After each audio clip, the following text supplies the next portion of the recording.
Hello everybody, this is our first podcast from Kelvingrove Park, the bench. I'd like to introduce Fergus. Hello, I'm Fergus McNeill. I'm Professor of Criminology and Social Work at the University of Glasgow, just up the hill over there. It's up the hill.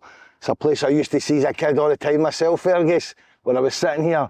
And just to let people know who's watching and listening to the podcast, this is a place that was safe for me growing up. And I grew up, first of all, in Anderson, which is the other side of the park. Yep. And at that side of the park, this was the furthest away bench that I could come and sit and got a wee bit of, how could I put it, it was my safe space, somewhere for me to calm my emotions and understand my emotions and see where I was going to go. And then when I moved to the Woodlands area, it was the first bench. There you go. So it came closer to me. So it was significant that we did the podcast here. And I wanted to invite you on because you were one of the very first people who came to listen to me when I was starting street cleans up in Ballini prison from my cell.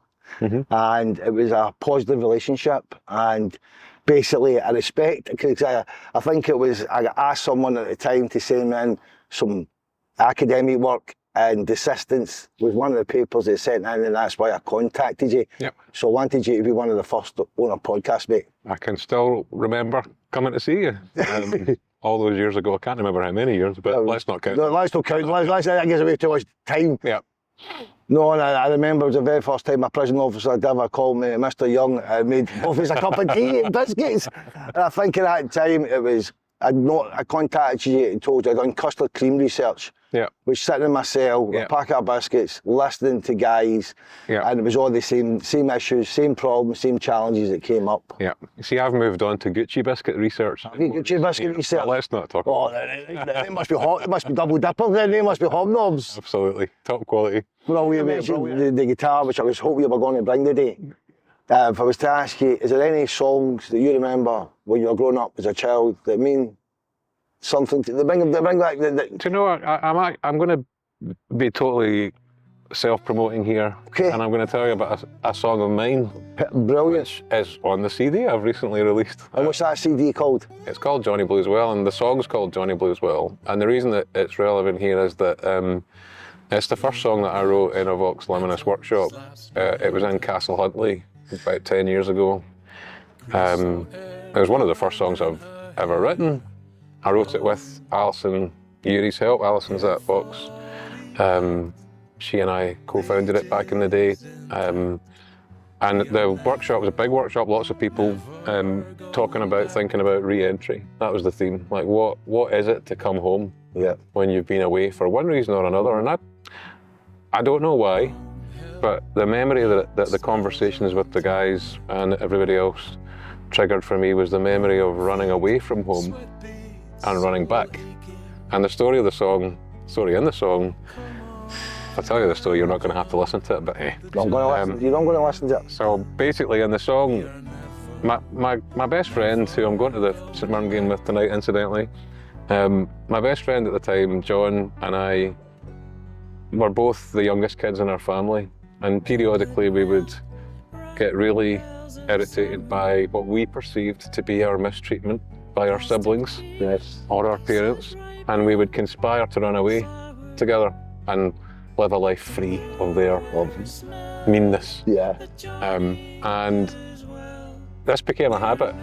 I think we were probably between the ages of like 7 and 10, and this was in the 1970s. It was a different age. It got to the point where we would tell our parents, our mum specifically, we were leaving, and they would give us sandwiches.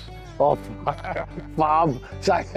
There you go, son. There's your dinner for tonight. You run away, have a great time, and we'll see you later.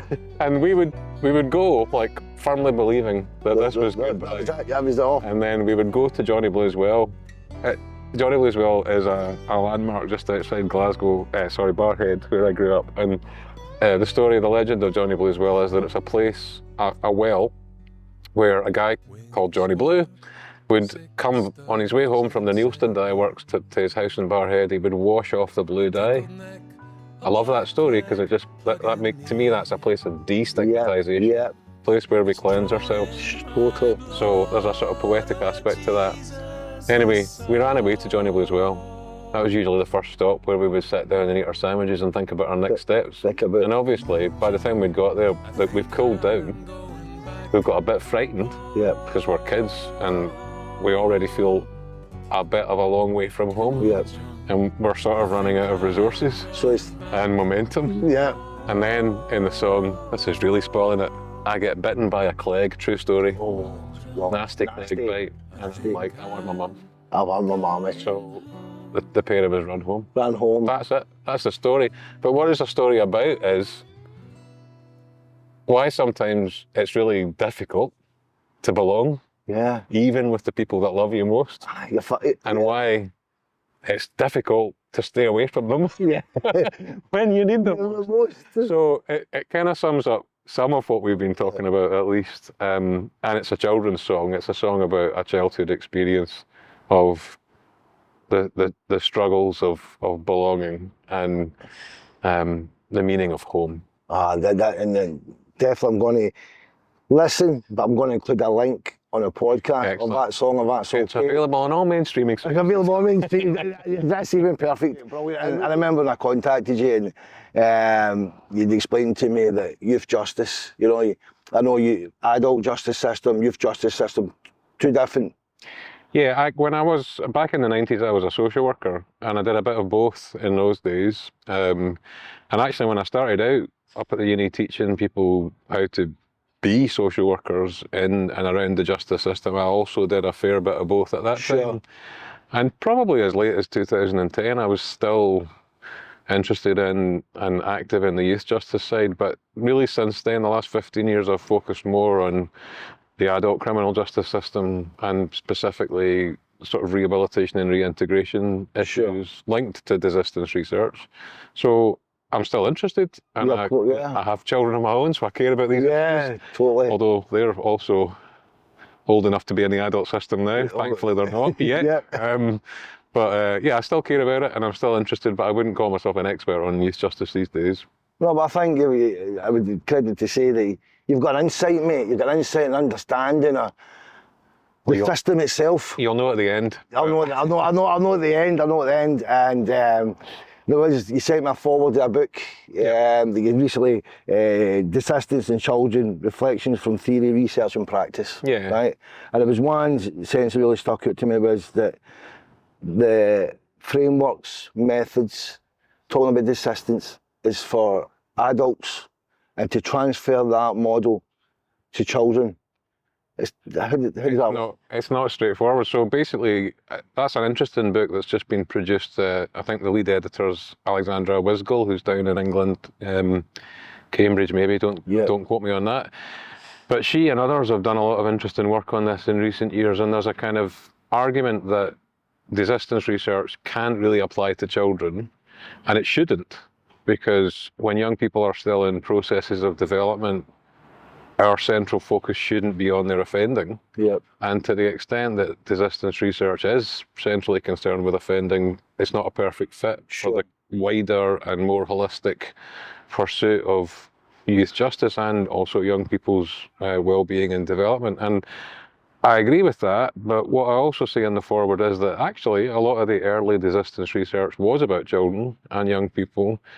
And more generally, the more that we've studied desistance, the more we've understood it's not really about offending. It's about escaping the clutches of systems and practices that label and stigmatise and trap people in lifestyles that are associated with offending. And that applies to adults as much as to children. So that even actually as long as 15 years ago, I can remember putting a slide in a presentation for some Scottish conference where I had taken GIRFEC, getting it right for every child, and I've turned it into getting it right for every parolee. All right, good. GIRFEP. And it was the same set of issues. It's just that the framework of rights and recognition that we've got better at applying in the sphere of children and young people hadn't really been developed in thinking about people's right to reintegration. I think that there's a really interesting conversation to be had between people who are interested in youth justice, children's rights, and people like me who are more interested nowadays in the adult system. Totally, totally. Also in the forward, you highlighted development and well-being, mate. Yeah. And I remember when I first got my scholarship, first awarded my scholarship at Strathclyde Uni, I came and had a chat with you. Yeah. And one of the methods is the ACEs model, right? And me looking at it with a lens of somebody who's been through youth and adult justice system, I think it's limited. Yeah. And I know I had a conversation about adverse justice experiences, AGES model. Yeah, that's another presentation pun, but a serious one, because I think that, well, I think the ACES idea and the movement has done something important in clarifying that young people who get involved in troubling and troublesome behaviours often do so because of trauma or because of other kinds of adverse experiences that are in their background. Yeah.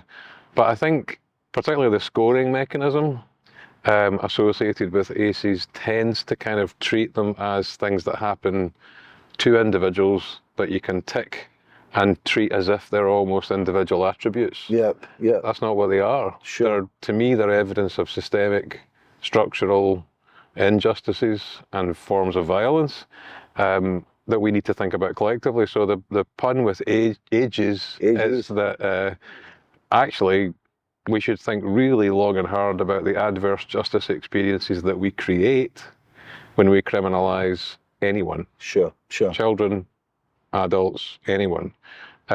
Because we know that criminalisation causes harm. Yep.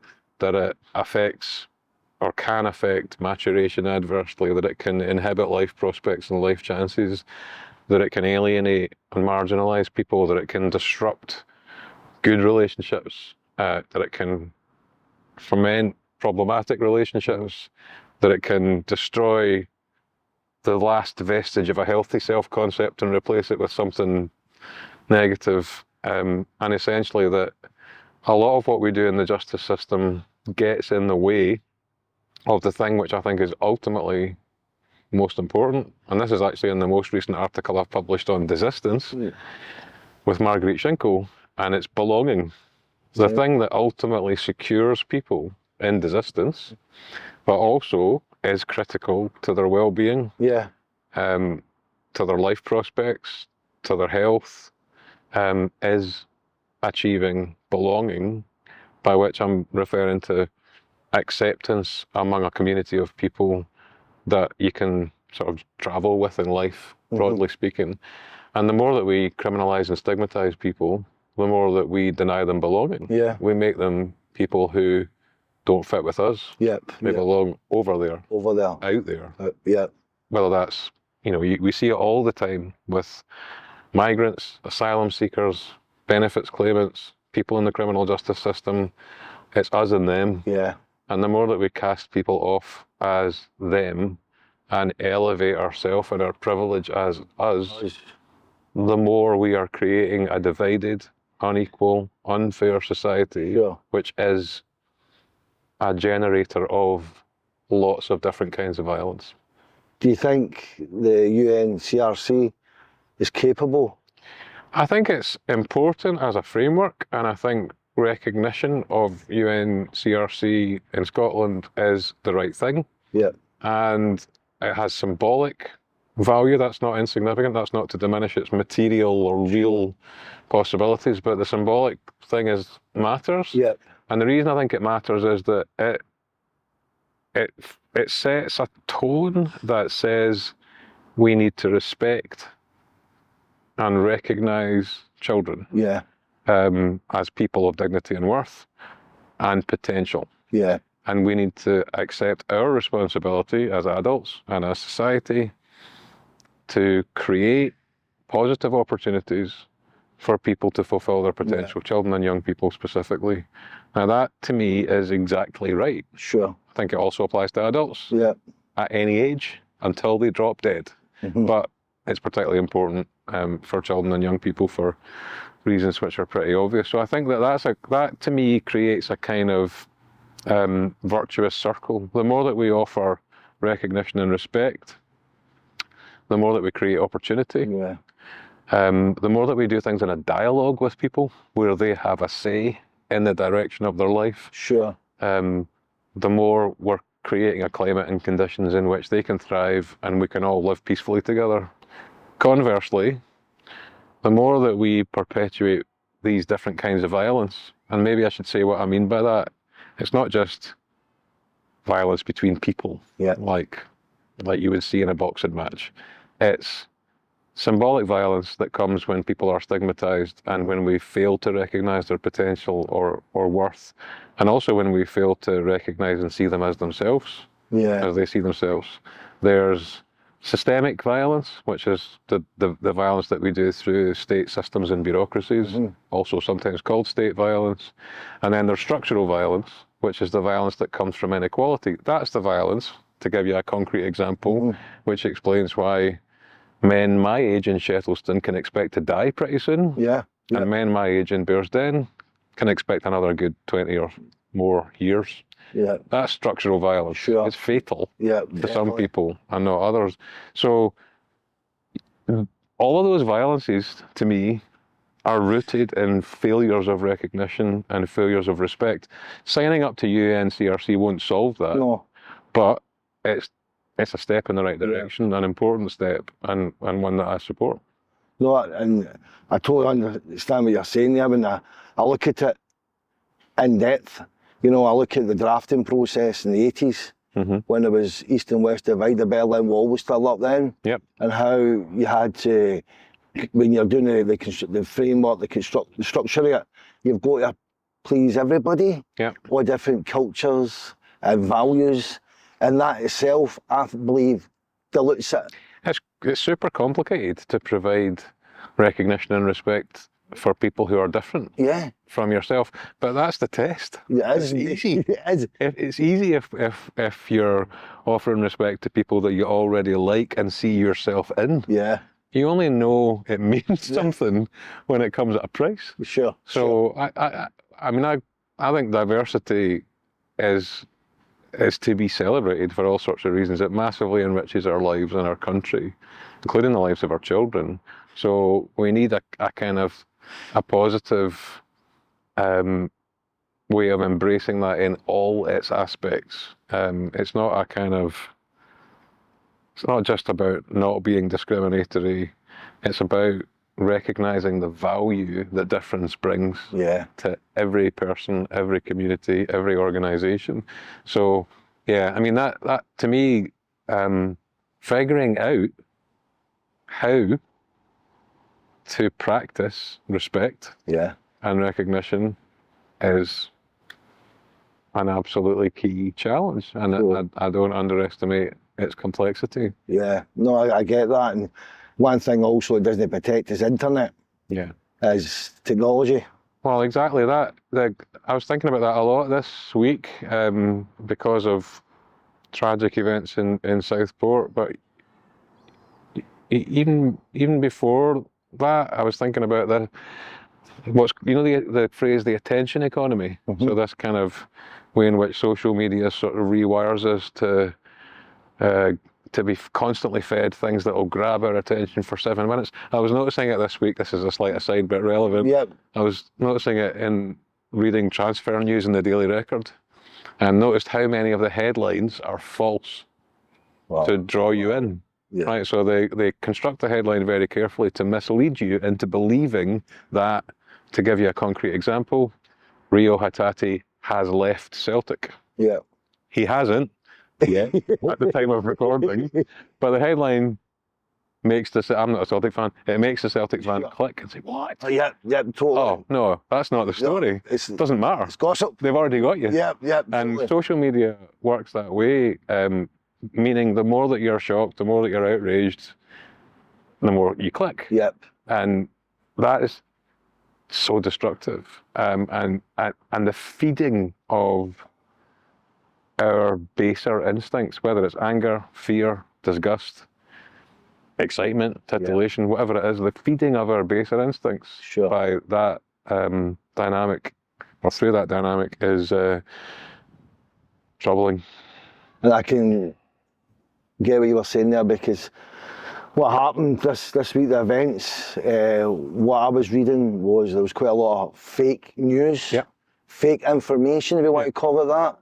There was some research done that was evidence that some images that were used were 12 months, 18 months ago. Well, like you see that all over media and social media reporting of all sorts of areas of conflict, from, you know, disputed footage of what's happening in Gaza currently, to, as you say, misrepresentations of the assumed identity of the young person who committed those horrible crimes in Southport. So that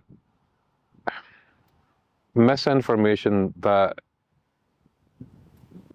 draws interest and that feeds prejudice sells advertising. Definitely. It generates follows and clicks, and it damages our society. That's toxic. Totally. We've got a young team watching that as well. Yeah. Well, I you know, growing up, my kids are 22 and 18, and I'm constantly picking apart the media they're consuming, including the social media. They're not stupid, and they have a critical eye on these things, I'm glad to say. But nonetheless, the volume of nonsense that's landing in front of them, unmediated or mediated through a screen rather, is difficult to deal with. So I don't know the answer to that. That's not our specialist subject, really. No. But it kind of highlights how problems of belonging and problems of exclusion are created, like cultivated in the interests of certain political groups, businesses, very wealthy individuals who can exploit these dynamics.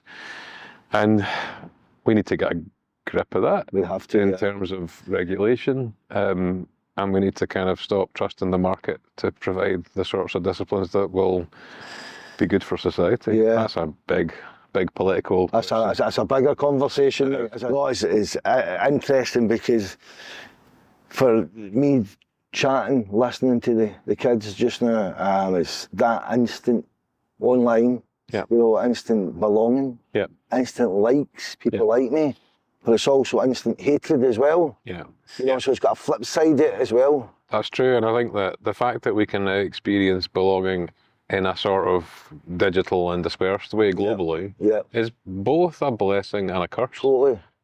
Because it can mean that we pay less attention and we put less effort into embracing the diversity that's immediately around us.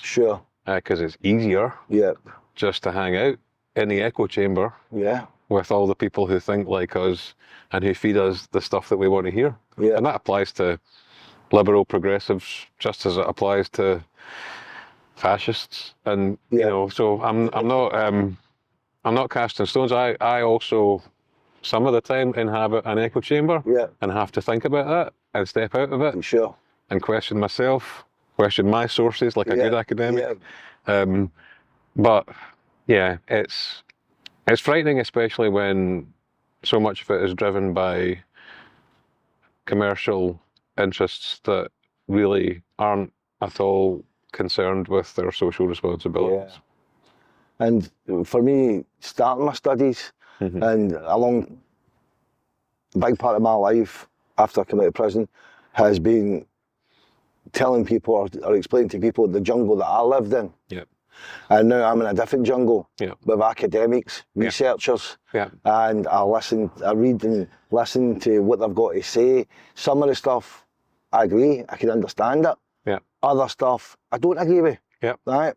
And I wonder for myself, when this study's done, you know, and what was evident through my eyes was when an academic came into prison to do some research. It was cherry picking. It was cherry picking the answers or the people you believe. So there's a weakness there. Well, but that's the point, right? So there's good research and there's bad research. And the point of studying is to be able to distinguish between them. And actually also the reason why studying is so important nowadays is understanding the quality or the poor quality of your sources is critical to building evidence-based arguments. Not just evidence-based arguments, it also applies to thinking carefully about what values and principles and declarations of rights actually mean. You have to have rigorous thinking when you're trying to operationalize those kinds of ideas or even understand them. So a good university course, a good college course, a good school course is basically teaching you the skills to distinguish between any old opinion that's just drifting across the airwaves at you, and an opinion which is either well evidenced or well argued or both. And that's not to say that academic knowledge is better than lived experience. It's not. It's just different. It supports different kinds of claims. It comes from a different perspective. It has a different value, but it's really important, as is lived experience. And I think that one of the most exciting things about the area I work in now is the dialogue between lived experience and research and academic knowledge, and the kind of what I think I see as increasing mutual respect in that dialogue and more careful thinking about the distinctions and the overlaps. Because when a lived experience person becomes a researcher, they're crossing. When I use my lived experience in my research, I'm crossing the other way. There's a brilliant American sociologist friend of mine called Reuben Miller, who has written my favourite book of recent years anyway, called Halfway Home, which is about life after imprisonment, life after mass incarceration in America. He's an African American guy who knows some of this stuff through family experiences, through being a volunteer prison chaplain, who then became a PhD student, who then became a very successful author and an academic, which is what he is now. And at the end of his book, there's an appendix. So I love the whole book, but I love the appendix. It's called The Gift of Proximity. The Gift of Proximity. And it's about the things that you can only know by coming close. Doesn't mean you have to live it. And actually, sometimes you must not pretend that you're closer than you are. Right? Because it's patronising and it's colonising other people's lives. But coming as close as you can, respectfully, and that means putting yourself and your lived experience into the picture. That produces the dialogue that comes from proximity, which is where new knowledge, new understanding, rooted in recognition, respect, dialogue, those are my favourite words, and belonging. That's how that works. So I think, to me, Reuben's work's an inspiration in thinking through what kind of proximity we should be aiming for, and how actually for academics one of the big challenges of the moment is how most academics have been victims of crime, offenders, not necessarily prosecuted. They've had family members who've been offended against or who've offended. They've been witnesses. They've been jury members. They've been practitioners. Got all sorts of lived experience. But does it appear in their work, or do they prefer to adopt the position of being a detached, distant expert who's not bringing themselves into the work? Now, I'm not arguing against that. I think people can make that choice and can work usefully in that way from that position, depending on what they're trying to do. Like if you're trying to describe a pattern in a country or across countries, you're going to need some stats. Totally. And distance and detachment and objectivity and understanding how data sets are constructed, all important. Totally. Like, if you want to understand what it's like to live a life after prison, really understand it, well, either you're going to have to live it, or you're going to have to get pretty close to people who've lived it. And my interests are more on that sort of second side of criminology. They really always have been, because my way into this was through starting my adult life living in a drug rehab for 3 years. Wow. Wow. Residentially, like living in for 3 years alongside men in recovery from long-term substance use and men who mostly came from the housing schemes of Britain, Yeah. all over Britain, to this place in leafy rural Berkshire.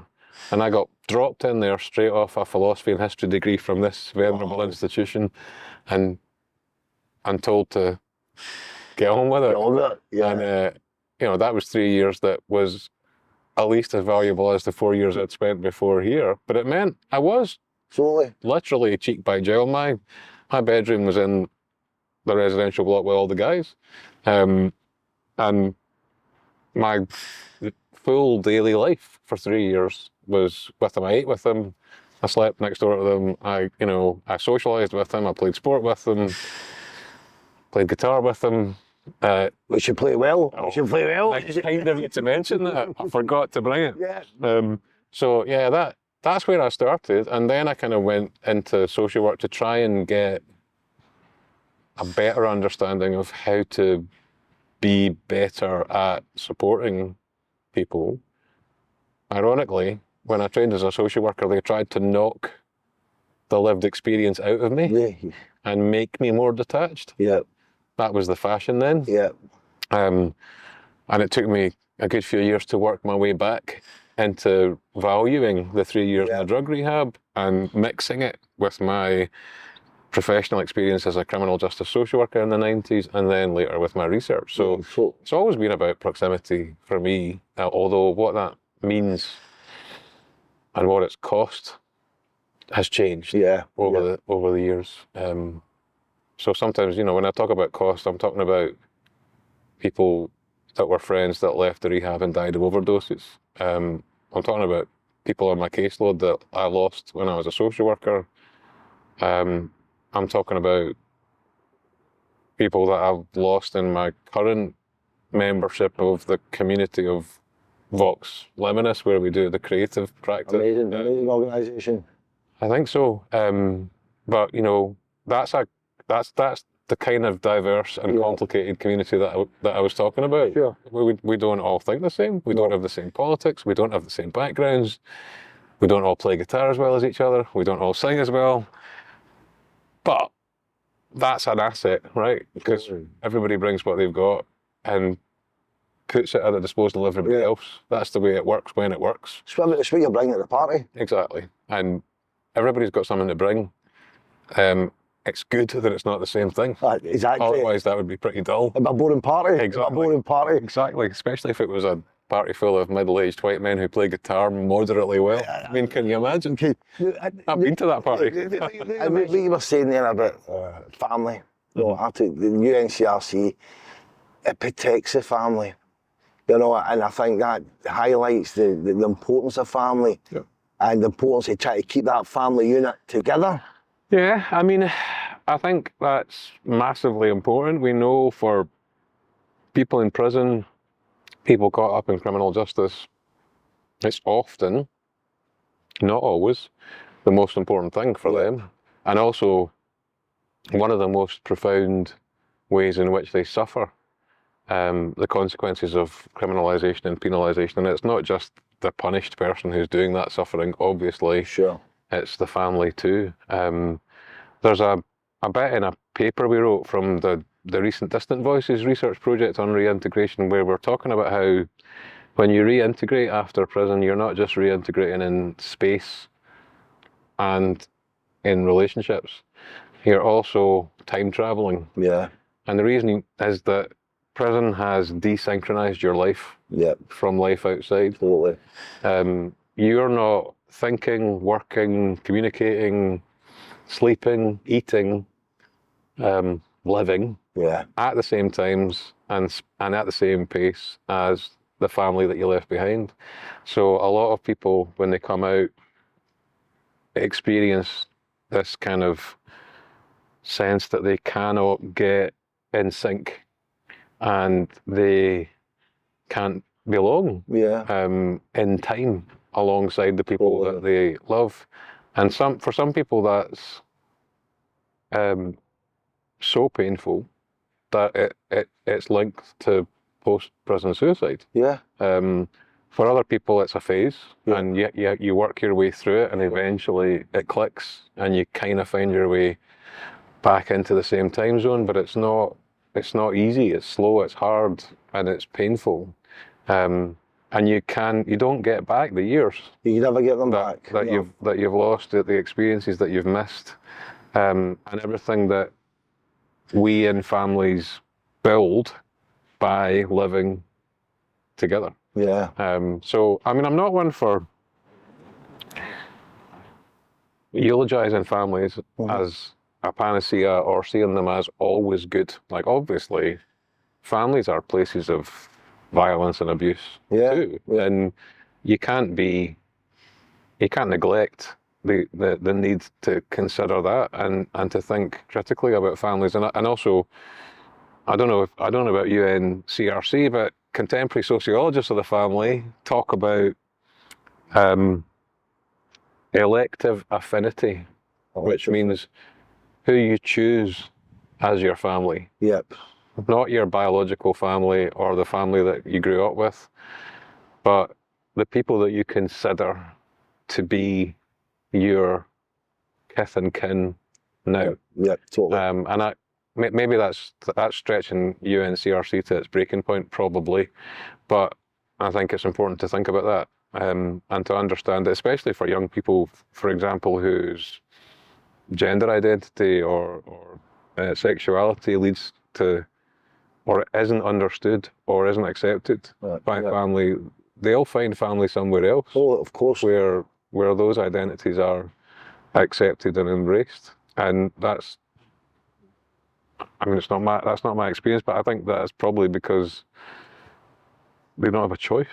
Well, Will just says that, I agree with that, because my experience was when I didn't feel I belonged to school, mainstream education, mate. Mm-hmm.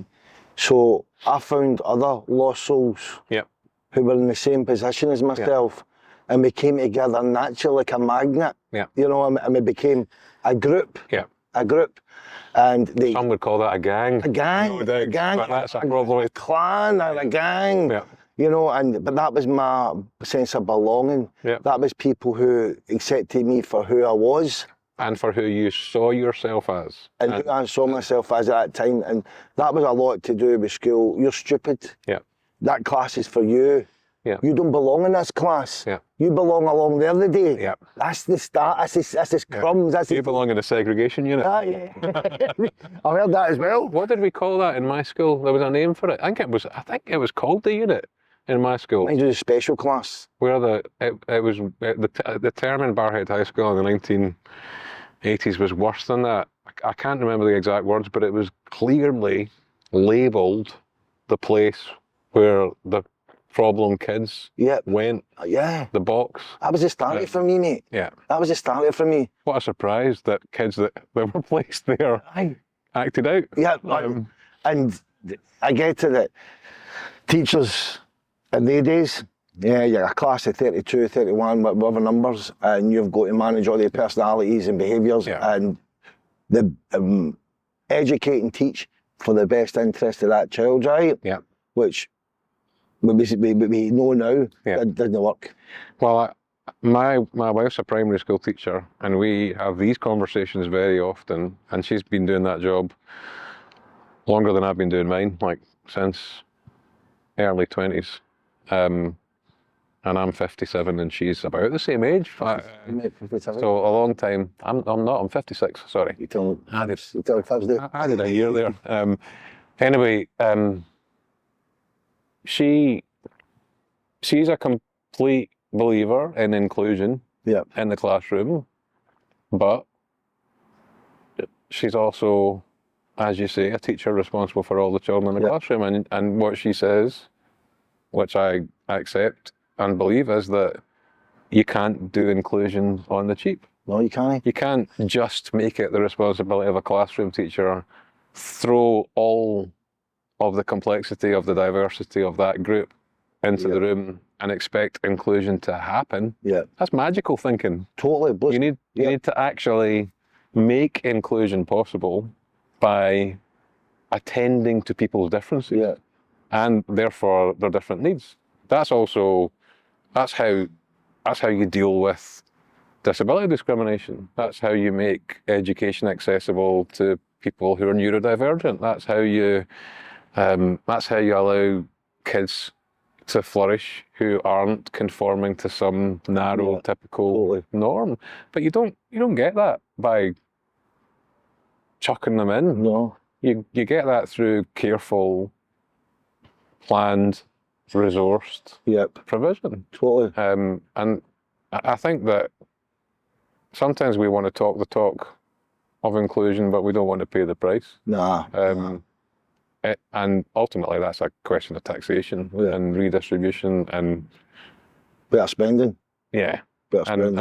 And those are big political questions again that aren't answered even by directors of education or directors of prison service. They're answered by politicians responding to what they think the electorate wants. So we're responsible for saying to our politicians, I want to be taxed more so that the kids in my wife's class all get a decent education. Not by being thrown together, but by being supported to be together. Totally. But maybe not enough of us are saying that loudly enough. I don't think so. And I would think that inclusion is part of the prevention. Yeah, it is the prevention. It is the prevention. But, as I said a while back, I think most of the problems of violence and conflict and harm that we end up mopping up through criminal justice, youth justice, are the product of failures to respect and recognise people in ways that enable them to belong. Yeah. And that's because respect and recognition entails redistribution. You can't, this is actually a great feminist philosopher called Nancy Fraser, who talks about the 3 R's, which are recognition of your sort of worth and status, redistribution of your material resources, and representation in politics and decisions that affect everyone. And she says, you can't get social justice unless you do all 3 things. There's no recognition on its own isn't going to cut it because it won't be real unless you redistribute the resources. Representation might mean that your voice is heeded, but what difference does that make? If you're heard and then ignored when it comes to the practical business of dishing out the resources. Exactly. And so on. So it's 3 necessary and sufficient conditions for creating inclusion, creating fairer societies, creating safer societies that we've got to get lined up in Scotland. Totally. And when you were talking earlier about lived experiences and listening to people who are going through or have been through, that's key for participation. If there's no participation there, but also the ears that are listening, it's got to have meaning. It's got to have weight behind it. And not just as token, we've allowed you, or we've heard you. And building people up, children, able to participate. And that also speaks to the question of, like your work with street clothing, my experience with Vox Liminis, that the way in which people are recognised and heard and attended to has to match the way that they're able to express themselves. Totally. And if you're only inviting their voice in the form of an online consultation form, you're not cutting it. No, you're not. No. And if you want to understand people's experiences and needs and wishes and preferences and problems and struggles deeply, well, my experience is you should write a song with them. Great. Your experience is you should write a play with them. Play, drama, And I didn't come to that. I've got no significant arts background. I came to that through research, which blew my mind, opened my eyes, and made me think, oh, these are really interesting ways of learning. I get that. So I'm an accidental artist, quote unquote, because I'm a researcher and an activist. Yeah. But now those things are inseparable. Like I can't imagine doing what I do without creative methods now, because they are so important and so effective in the way that they enable expression. Yep. And you can't listen, you can't attend to people unless you create modes of and opportunities for expression. Actually, one of my big sort of beefs with the criminal justice system is that another form of violence that it reproduces is silencing. Right. The most concrete example of that is denying people voting rights when they're in prison. Yeah. That's like saying you are forbidden to speak politically. Yep. You're forbidden to speak. But by the way, let's have a chat about what it is to be a good citizen. Yep. What do you mean? Have a chat while I can't speak. Well, I've got a voice. Are you serious? Yeah. I mean, clearly not. No. So I think, you know, that's one of my other kind of interests at the moment, is trying to test in whether, when we talk about rehabilitation or reintegration, we line up the ideals and the practices, the things we talk about, the things we focus on, the ways that we relate to people, Sure. or whether we're basically just using abstract terms to provide a fig leaf that covers the embarrassment of how dreadful our prison system, penal system, justice system is. Yep. And I say that not to be particularly critical of people that work in that system, Totally. but simply to recognise that massively overstretched and overcrowded systems, whether that's prisons or social work, can't do attention, can't do listening, they can't do recognition, they can't do respect, they can't do dialogue, ergo, they can't do rehabilitation, can't do reintegration on those terms. So these systems then function more or less as systems of violence, and its perpetuation. That's your adverse justice experiences, Totally. reproducing the cycle, and that's not what we need them to be. No. You can have that argument on grounds of public safety. You can talk about reducing reoffending, or you can have a UNCRC rights-based argument that says this is no way to treat people. I don't really care. I go with the rights-based argument because I like to think that if we started with the right sorts of relationships between people, then that would be good.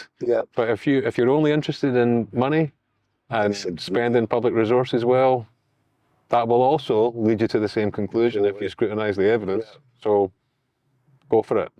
No, I get that, mate. I get that. And we started the conversation after you mentioned social work at the very, very start, and a project that we led, which was drama based. We had some social workers who were intending, who came along on a day, and we could see the dynamics change in the room, and respect came in when the social workers were able to talk about who they are. Who their family, where they've came from. Maybe auntie, uncle who'd been in the criminal justice system. They were able to humanise. Well, that's also what we were talking about before with academics, you'll remember. So, like, I've experienced this also in countless songwriting workshops in prisons and in communities where prison officers, social workers, academics have been brave enough to go into those sessions and say, okay, we're going to talk about homecoming. Here's my experience as a human being. I know that I'm not having the same homecoming experience that you're about to face, but this is mine. I can vividly remember also in the Distant Voices project, a long car drive up to the Loch Tay with a guy who's a friend and was a partner participant in that project, and we had a long conversation about what it means to be settled. I got curious about the word settle because like in the criminology literature, when they talk about resettlement, and we talk about people being unsettled, we talk about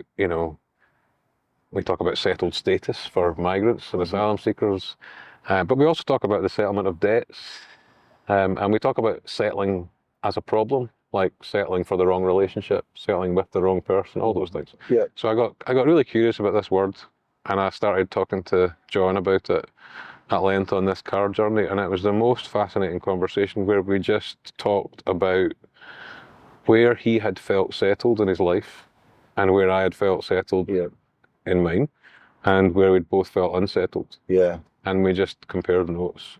And the quality of that conversation, what I learned from that conversation, because I was talking about me and he was talking about him, and we were swapping stories. Well, I don't think I could have learned what I learned from that conversation by sitting down with a schedule and asking him to describe. Totally, mate. You know, so I think if you want, that's the gift of proximity, you've got to put yourself in. Exactly. To get that kind of stuff out. And that doesn't mean, as I said before, that you pretend to have that experience or to be closer to it than you can be. But you've got to make an effort. You have, indeed. And you've got to bring some of yourself to the encounter. At least I have to do the things I want to do. And, of course. Yeah. So. And the creative arts we touched upon there, you know, I was at school, I was always a star, I was never in the plays because I was a fidgeter. Mm-hmm. So for me, I didn't think the arts were for me. Yeah. I thought they were too posh. Yeah. For the posh kids, you know. Yeah. And then the Citizens Theatre came into Malini Prison. Two amazing people, Ellie and Neil, amazing. Yeah, yeah. And what they did was they took a very negative, traumatic place and created a safe space for us. Yeah. Yeah. And I think by role playing and acting and performing and creative writing, it did something within my head that unlocked the mindset. Yeah. And that's the power of the performing arts. And we talked about neurodiversity and how if we're going to understand and really listen, we've got to allow the screening and understanding of how kids behave themselves, but also how the family, you know, and the arts is a great mechanism for that. Totally. I've had a very similar experience several times in Vox sessions. In fact, Graham McCarricker, who worked for Vox for a long time, in talking about this, he had this reference to, I'm not going to remember, it might be a guy called, it's either Hakeem Bey or Kester Bruin or both, but there's a concept called the temporary autonomous zone. And basically, I think what it means is that in places which are rigid and rule-bound and oppressive, you can somehow sometimes create temporary autonomous zones where other things happen, other rules apply, other cultures, little micro-cultures are created and sustained. They might be temporary, they might be enduring. Sure. In our case, those workshops are mostly just 2 or 3 days, although actually now Vox also has the practice of going into at least one prison weekly and keeping that zone alive.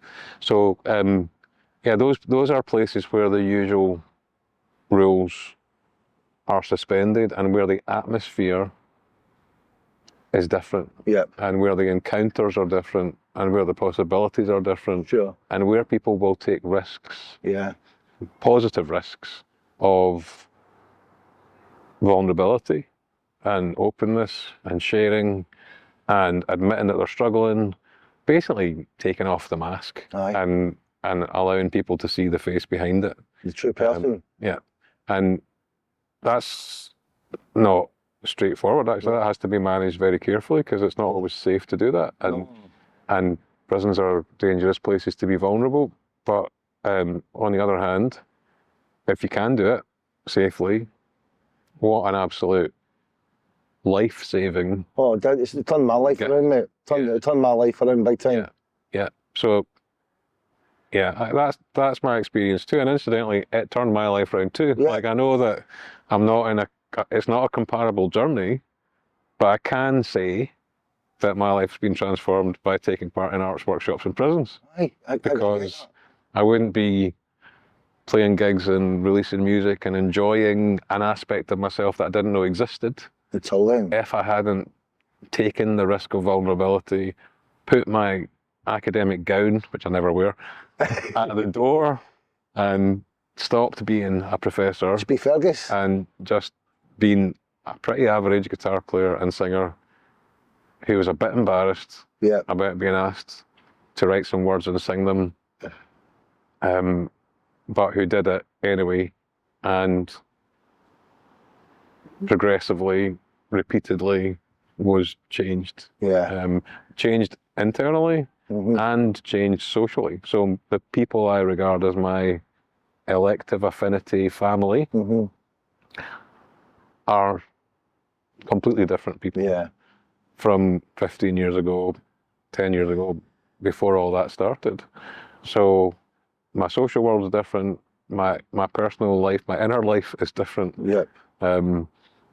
And it was not supposed to be about transforming me, and I don't want to make it about that. But it happened. But it happened, and it happens because of places where we risk vulnerability and encounter, and where we attend respectfully to each other and each other's experiences, and where we exchange, not where we extract, and also not where we give care,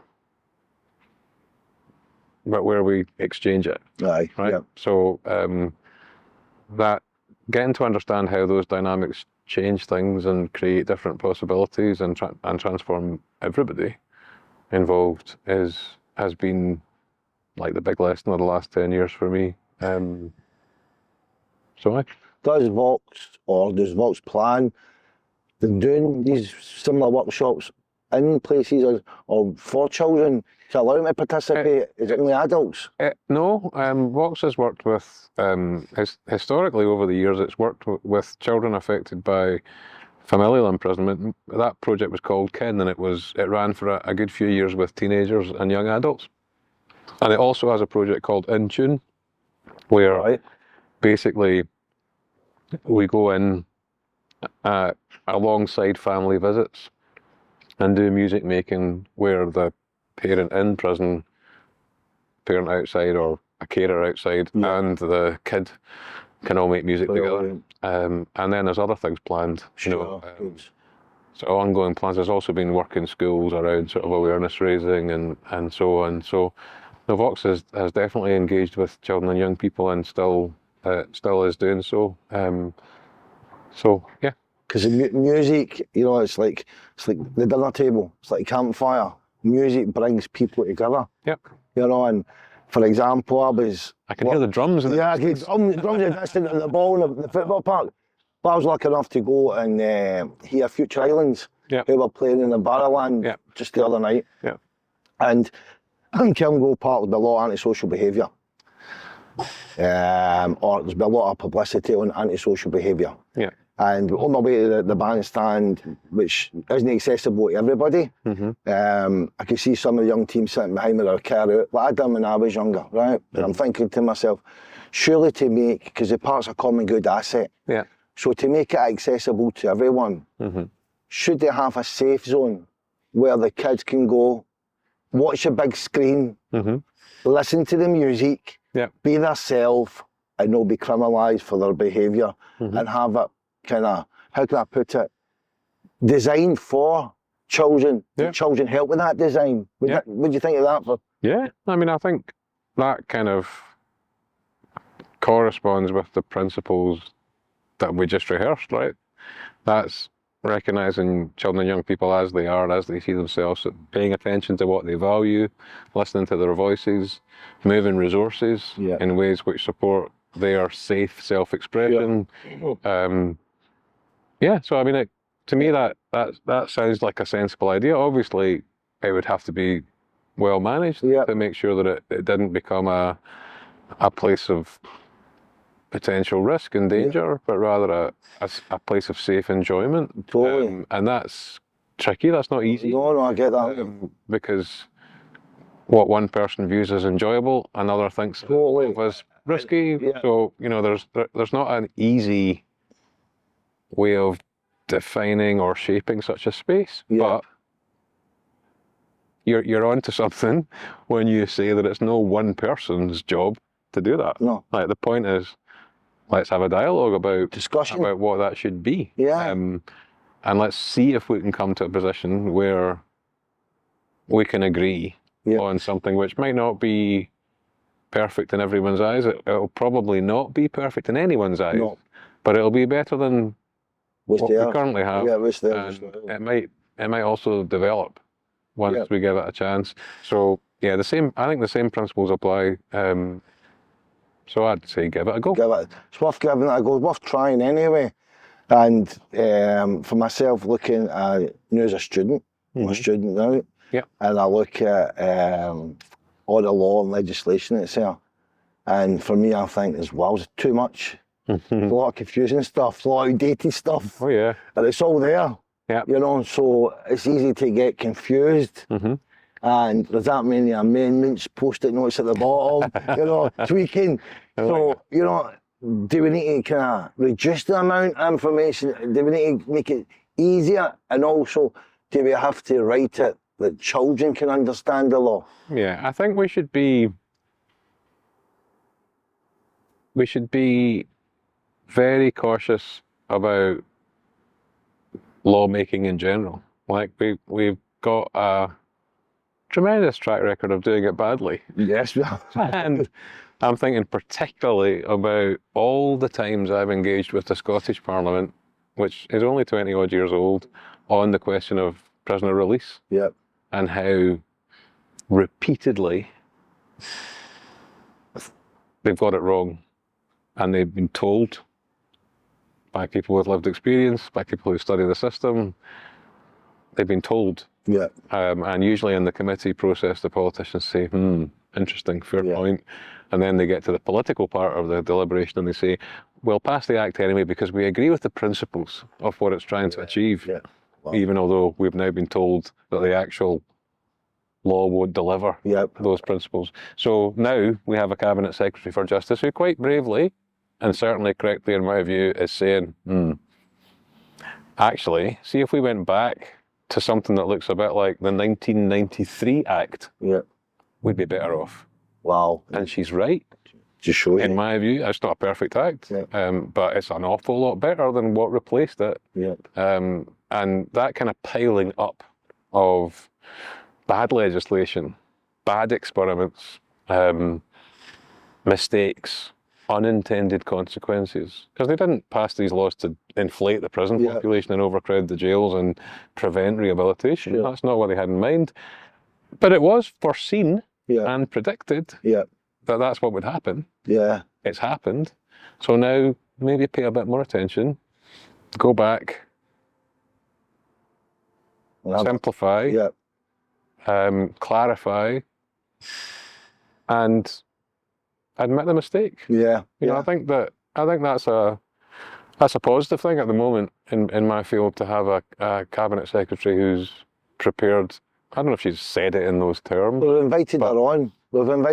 So hopefully. Well, you can ask her. I'll ask her. You can ask her. She was a justice social worker, so she knows. It doesn't matter if it's kind of called an admission of repeated mistakes. It's not her responsibility individually to apologise for messing up. It's the whole Parliament's responsibility for not paying attention to the evidence and the experience of people who knew. And to her credit, immense credit, she's taken the difficult political path of saying something unpopular and explaining why it's the right thing to do. And we need more of that. An awful lot more of that. Totally. And, you know, to a certain extent, the current crisis is forcing her into that position. It's forcing the Ministers for Justice and the Home Secretary and the Prime Minister down south to do the same. There's no avoiding the crisis that we've created and the need to unpick it. All I would say is, let's be radical and brave about that. Let's not settle for the minimal solution that will make us be able to survive 6 months. Let's think long term. Why is this system such a mess fundamentally? Last time I was giving evidence to the Parliament, I can't remember what question they were asking me. It was something about mobile phones in prison or prisoners' access to letters that hadn't first been photocopied because of the risk of drugs being put in. And I was saying, I got very frustrated and I said, I think you're discussing how to decorate a house when its foundations are falling apart and it's a mess. I think you need to think about this a bit differently.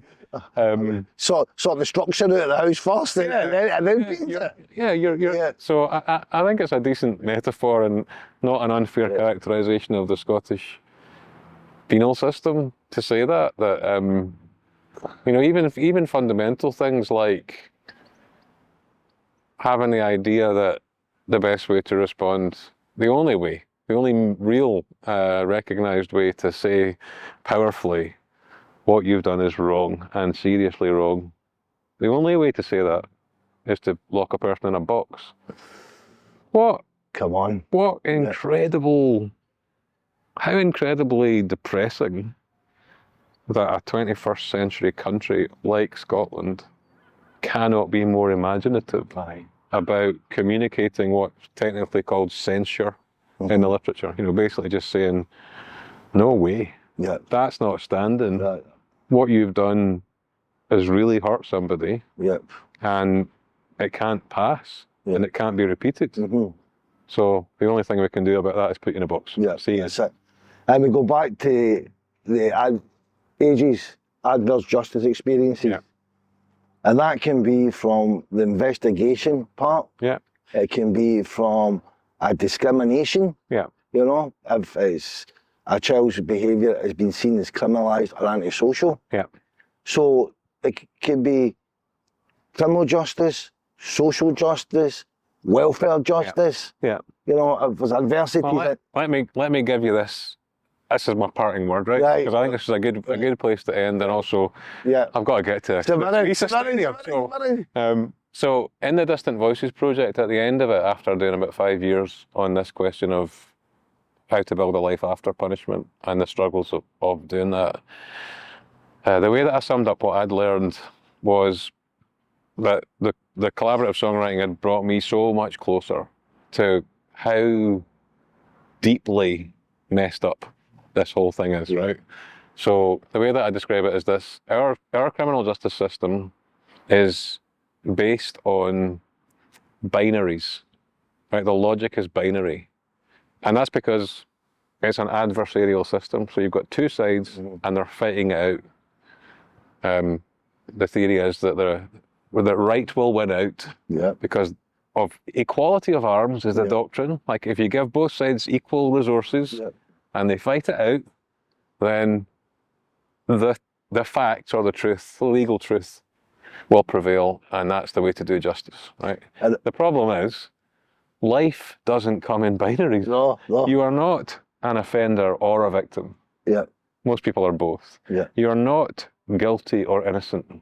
Most people are somewhere in between. You are not responsible or not to be held responsible for your actions. Mostly, you have responsibility, and so do lots of other people, systems, institutions, structures. You're not. I could go on. The list could go on. But the point is, when the criminal justice system imposes the binary, it distorts and destroys the reality of the people, the complexity of the people, all of them. This is victims as much as offenders.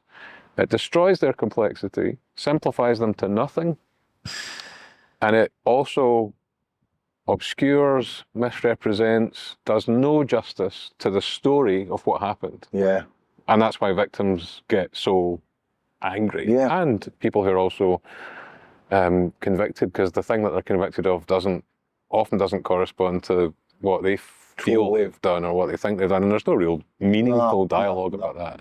So you've got fake constructions of the people involved, fake constructions of the story. That's simplification, distortion. And then, to make that worse, we choose a method of responding to that which says, basically, you should have a stain placed on you. Mm-hmm. You should be put away, Yep. alienated, estranged, marginalised. Yep. And then while you're away, think really hard about how you're going to come back and be a good person. Yep. Off you go. And by the way, while you're there, in the absence of any resources, because we haven't got time or money, prisons are overcrowded, find a way to persuade us that you've reduced your risk. Because you can only really either be high, medium, or low. And that's in you, right? Yeah. That's not in your situation. No. You're not risky because we're sending you out with a discharge grant that is worth nothing to a tent or a hotel full of people who have chronic problems of substance misuse. That's not what's risky. No. What's risky is you. Yeah. It's inside you.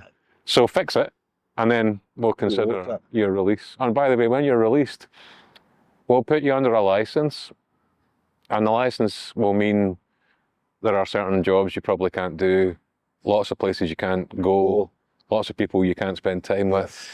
Now, some of that's unfortunate, but you're going to have to live with it. So, yeah, get on with it. And if you mess up, you'll be back inside. Pull you back in again. And we think, this is the house, right? This is the house I'm describing. We think that a house built on those foundations is going to deliver safety, justice, well-being, rehabilitation, reintegration, victim satisfaction. No, let everybody down. Must be crazy. Yeah, let everybody. And there's no framework, is there, for ages? No, nobody talks about ages except me occasionally, as far as I know. I mean, it's mostly a throwaway line, although it's a serious point. Lots of people with lived experience, lots of people who study the system talk about these paradoxes, these kind of the messed up thinking. The confusion, the misrepresentation that I've just described. Lots of people talk about and communicate about that. That's why lots of people in my field, more and more people call for abolition. They're basically saying, we've been tinkering around with this system for too long. All we do when we tinker around with it is legitimate it. Give it another 10 years, it'll sort itself out. Nah, we start again. Now, that's another podcast. That's another one for another day. That one, right? It is. And maybe you should find an abolitionist to get on and talk about this. Marguerite Schinkel is moving in that direction. She's a good colleague of mine who works on the same kind of stuff. And she, I think, would say she started out in a kind of reform position and ended up, or is ending up, towards an abolitionist. We'll invite her on then. I think she would be great to speak to. And she also did a fantastic piece in the Herald recently where she basically said, I'm a victim, I'm an offender, I'm an academic, I'm a researcher, I'm a campaigner, I'm an activist. I'm not one or other of these things. Wow. So she's been amazing. Well worth talking to. Definitely. If you can get her on. Well, and Fergus, thank you so much, mate. Total pleasure. And been great to see you again, as always. You know that yourself, you know what I mean? You're one of these people that helped me turn my life around, mate. You know, a positive relationship, and I thank you for that, mate. You know, the contribution you gave me, and I just want to say thanks for coming to my bench today, mate. And it's been an honour and a pleasure to inhabit the bench in spite of all the... There's no bullshit, it's just graffiti. It's just graffiti. But hopefully next time you'll bring your guitar. Listen, if you ask me back, this is a good one. If you ask me back, I'll bring it, I promise. Mate, good to see you, mate. Thank you, buddy. Take care. And have a good one. Yes. I hope you win tonight. We are going to win tonight. I hope it's a good result for you. It better be. So.